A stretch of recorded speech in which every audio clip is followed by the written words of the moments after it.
Morning.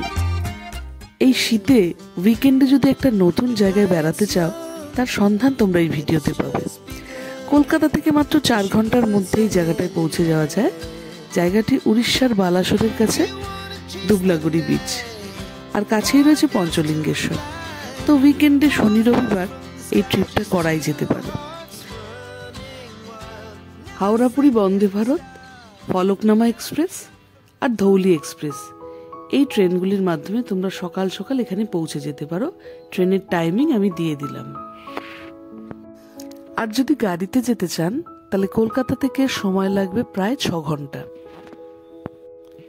আমি স্ক্রিনে বাগদা বিচ, দুবলাগুড়ি বিচ এবং পঞ্চলিঙ্গেশ্বরের বিভিন্ন হোটেল এবং তাদের ফোন নাম্বারগুলি দিয়ে দিলাম, যাতে তোমাদের বুকিং করতে সুবিধা হয়।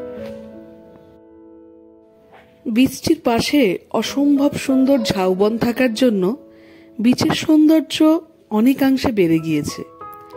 আর সমুদ্রের জল ক্রিস্টাল ক্লিয়ার, একদম পরিষ্কার।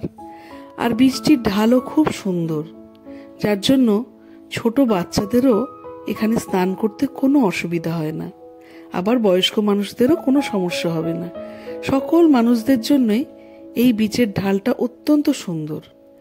আর পাশে ঝাউবন থাকায় এত অপরূপ শোভা সৃষ্টি হয়েছে যে মনের মধ্যে এক অদ্ভুত উন্মাদনা সৃষ্টি হয়। এছাড়াও বিচের ধারে যে ধরনের বিচ অ্যাক্টিভিটি দরকার, যেমন স্পিডবোট, স্যান্ড বাইকিং, এগুলি সবই এখানে রয়েছে।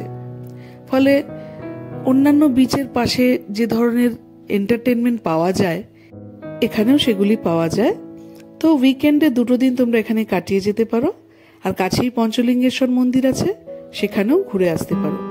পঞ্চলিঙ্গেশ্বরের ভিডিওর লিংক আমি আই বাটনে দিয়ে দিলাম, চাইলে দেখে নিতে পারো। আজকের মতো বিদায়, দেখা হবে পরবর্তী ব্লগে।